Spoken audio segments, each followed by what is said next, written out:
आप देख रहे हैं यूथ मीडिया 24 न्यूज, सदैव सच के साथ। नमस्कार, आप देख रहे हैं यूथ मीडिया 24 न्यूज़ और मैं हूं आपका मित्र राजेश चौधरी।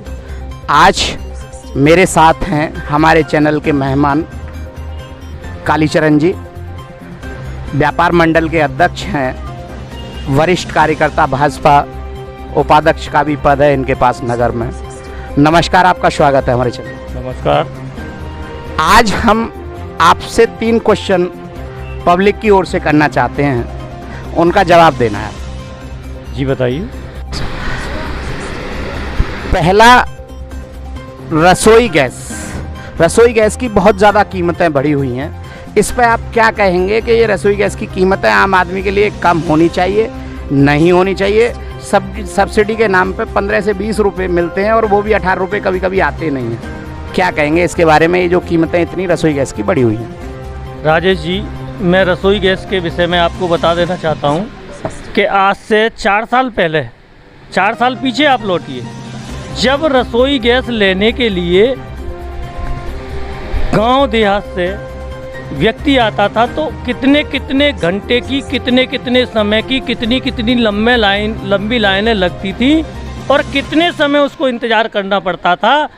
जब वो उसको रसोई गैस का सिलेंडर नंबर आते आते तब तक स्टॉक से गैस ख़त्म हो जाती थी। वो बैक टू पवेलियन अपने घर बिना रसोई गैस के चला जाता था।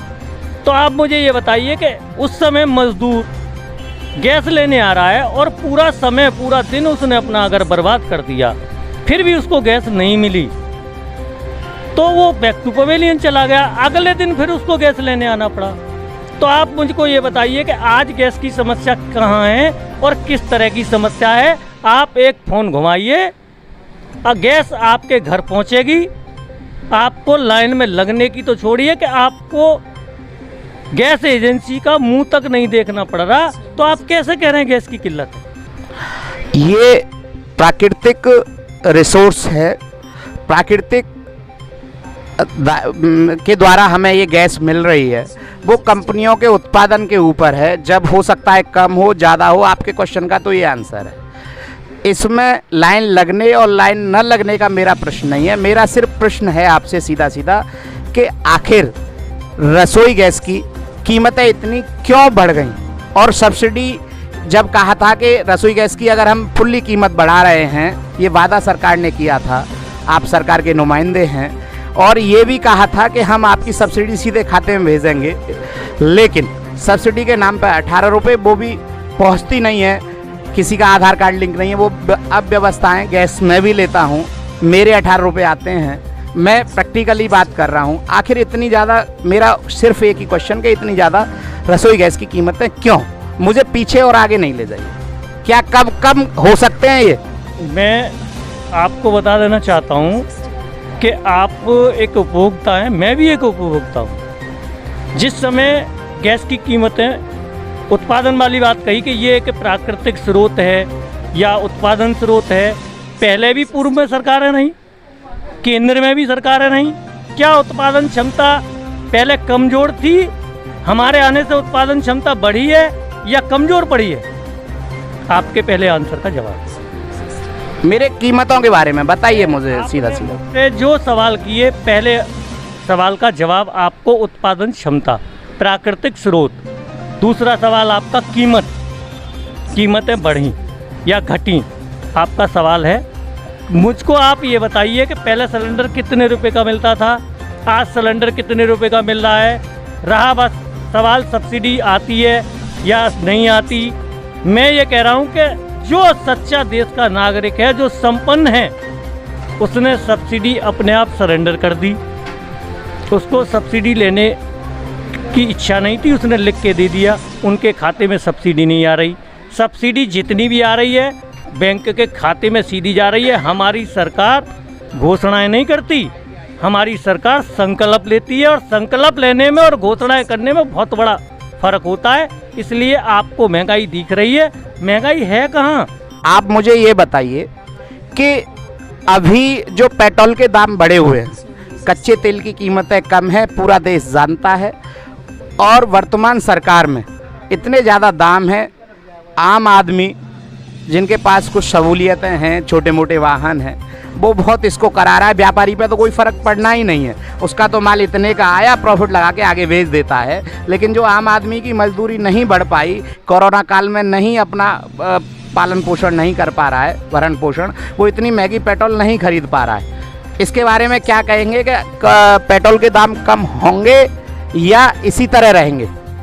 राजेश जी, ऐसा है, आपने कहा कि व्यापारी है, उसका माल इतने में आ रहा है, इतने में बिक रहा है, उस पर कोई फ़र्क नहीं पड़ता। तो पहली बात तो मैं आपको ये भी समझाना चाह रहा हूँ कि व्यापारी एक करदाता है और हम लोग कर देते हैं, जिससे सरकारें चलती हैं। व्यापारी छोटा हो या बड़ा हो, फ़र्क सब पे पड़ता है। पहली बात तो आप ये बिल्कुल दिमाग से निकाल दीजिए कि किसी पे कोई फ़र्क नहीं पड़ता। दूसरी चीज़, पेट्रोल के रेट बढ़े या घटे, मैं आपके सवाल का सीधा सीधा जवाब दे रहा हूँ कि आप कहाँ पेट्रोल के दाम बढ़े हैं, कहाँ पेट्रोल के दाम घटे हैं।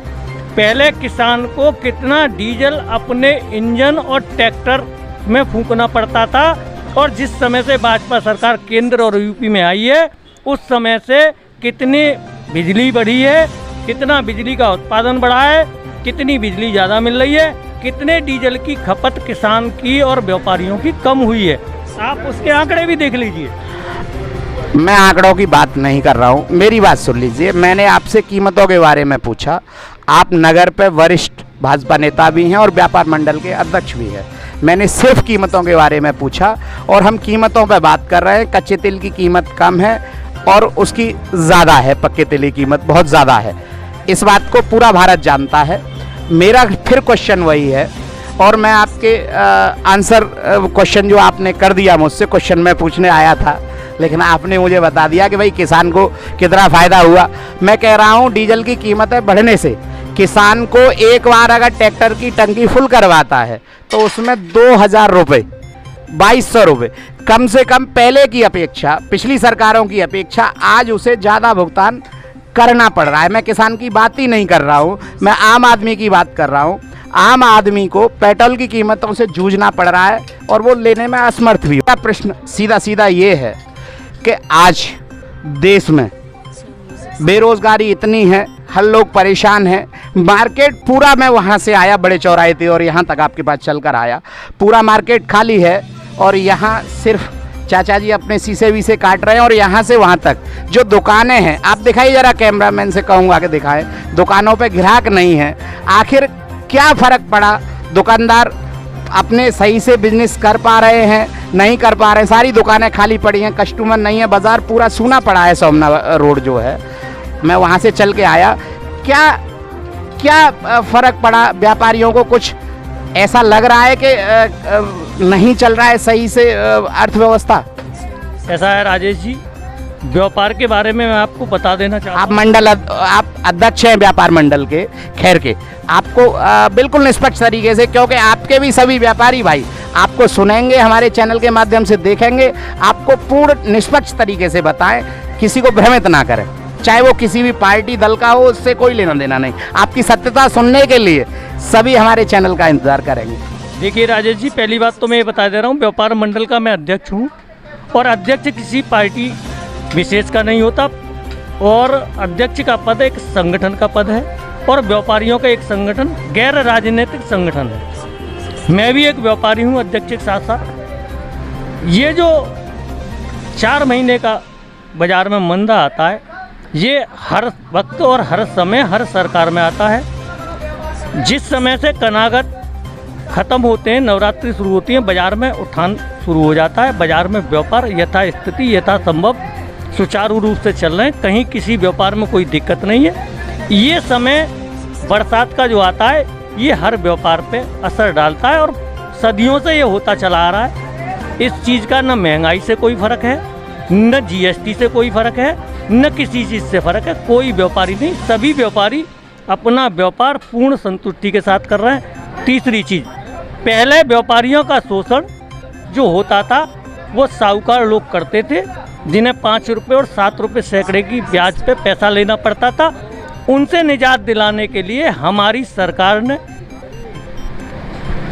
मुद्रा योजना ऋण ठेली वालों को 10-10 हज़ार रुपये, 20-20 हज़ार रुपये, जैसा उसका व्यापार है उसको बिना किसी ब्याज के बैंकों से उपलब्ध कराया, व्यापार को बढ़ावा दिया है। बेरोजगारी के लिए श्रम कानून के तहत श्रम अधिकारी ने रजिस्ट्रेशन कर रखे, जो मजदूर का काम करती है, हवा में कोई काम नहीं करती। आप आंकड़े जुटाइए, आंकड़ों का आपके पास अभाव है। आप इस बात को मान रहे हैं, आप इस बात को मान रहे हैं कि जब तक किसान संपन्न नहीं होगा, खुशहाल नहीं होगा, व्यापार में मंदी आती रहेगी। आपने इस बात को माना और आज किसान रो रहा है, बॉर्डर पे भी बैठा है। हम किसानों की यहाँ चर्चा करने नहीं आए थे, मेरे क्वेश्चनों का जो इन्होंने आंसर दिया है ये तो आप सब लोग देख रहे हैं और आप देखिएगा, अपनी राय जरूर दें। गैस राजेश जी, एक मिनट सवाल का जवाब दूंगा। आपने कहा किसान बॉर्डरों पे बैठा, मैं आप किसान की बात करने नहीं आया मैं आपसे।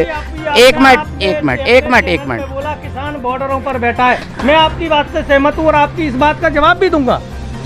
राजेश जी, आप मुझे ये बताइए कि जब किसान आंदोलन हुआ, लाल किले पे तिरंगा का जो अपमान किया गया था, क्या वो किसानों ने किया था या मसानों ने किया था? पहला आप नहीं, पहले का मैं आपसे, मैं पार्टी नहीं हूँ, मेरी बात सुनो और ना मैं कोई जवाब दूंगा। वो भारत जानता है, वो देश जानता है कि वो कौन था। सरकार सुई की नोक को भी ढूंढ लेती है, उस आदमी को नहीं ढूंढा गया। मैं नहीं मानता, मैं किसानों की बात करने नहीं आया हूँ। मैंने आपसे 3 सवाल पूछे। आपने अपने चैनल पे बोला किसानों बॉर्डर पे बैठे हुए, मैं आपको बड़ा स्पष्ट बता देना चाहता हूँ। मैं ये कहता हूँ, भाजपा सरकार क्या चूड़ियां पहन के बैठी है? जिसने झंडा लहराया उसे फांसी क्यों नहीं चढ़ा रही है? वो कौन किसान है? उसे ढूंढ के क्यों नहीं ला रही है? आप मुझे जवाब दीजिए। मैं इस बात का जवाब भी आपको दूंगा। मुझे दीजिए, क्या चूड़ियां पहन के बैठी है सरकार? तिरंगे का अपमान किया, उनके खिलाफ FIR हो रही हैं और वही मसान आंदोलन में बैठ के घड़ियाली आंसू बहा रहे हैं। कोई मसान नहीं है, वो किसान है। मोदी जी के पास समय नहीं है किसान से बात करने का। मैं किसानों के ऊपर अभी बात करने नहीं आया था। मेरे 3 सवाल हैं। मैं बॉर्डर पे गया हूँ, मैंने देखा है उनका हाल। मोदी जी देश के प्रधानमंत्री हैं, मोदी जी देश चला रहे हैं। इस बात के लिए हमारे कृषि मंत्री सक्षम हैं। किसानों को बार बार निमंत्रण कृषि मंत्री ने दिया, कोई भी किसान का अरे भाई, वो 3 काले कानून जिन्हें किसान काले कानून कह रहे हैं, जहर किसी को पीने को दोगे और उसमें से कहोगे कि इसमें से शुद्धिकरण कर दो, जहर होता है। आप उसका विश्लेषण बाद में करेंगे। मैंने 3 क्वेश्चन पूछे। गैस की महंगाई रुकेगी या नहीं रुकेगी? आम आदमी को गैस से रिलीफ मिलेगा या नहीं मिलेगा? पेट्रोल की कीमत कम होंगी या नहीं होंगी? बाजार में जो मंदी है ये कब तक सुचारू रूप से पटरी पे आ जाएगी?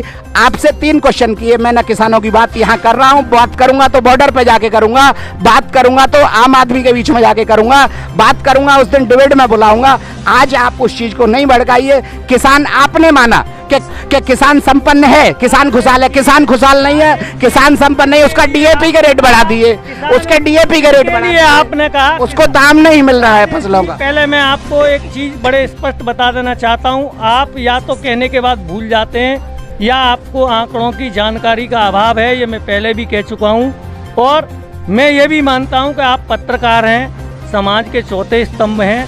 तत्वों को तोड़ मड़ोड़ के पेश न करके सीधे सीधे आंकड़ों पर, मुद्दे की बात पे आए। आपने अपने चैनल पे कहा कि किसान बॉर्डरों पर बैठा हुआ है, इसलिए मैं किसानों की बात कर रहा हूं और किसानों के बारे में आपने कहा किसान संपन्न है। आपने माना कि किसान के बगैर बाजार नहीं चल सकता, आम आदमी के बगैर बाजार नहीं चल सकता। मजदूर, सुनिए मेरी बात सुनिए, मेरी बात पूरी सुनने की क्षमता रखिए आप। आज व्यापारी का माल क्यों खरीदेगा भाई? इसके पास कुछ और है, उसके पास कुछ और है। लेकिन आम आदमी जब तक बाजार में नहीं आएगा, सरवाइव नहीं होगा बाजार का। बाजार में मंदी रहेगी। रसोई गैस जब तक सस्ती नहीं होगी, मजदूर परेशान है, सिलेंडर नहीं भरवा पा रहे हैं, उसका भी कोई तोड़ नहीं है। पेट्रोल आम आदमी की ज़रूरत है। किसान जब पेट्रोल और डीजल लेने जाता है तो उसको बाजार जाना पड़ता है। जो व्यापारी तक आता है अपनी बाइक से आता है, अपने वाहन से आता है, इसमें भी समस्याएं हैं। बाजार मंदा है। आप मेरी बात को मानिए और फिर नेक्स्ट कार्यक्रम में हम आपसे किसानों के लिए अलग से डिबेट करेंगे। आपका बहुत बहुत धन्यवाद, बहुत बहुत शुक्रिया। धन्यवाद। हमारे चैनल को लाइक करें, शेयर करें, सब्सक्राइब करें, जिससे आपको सभी लेटेस्ट न्यूज़ें मिल सकें।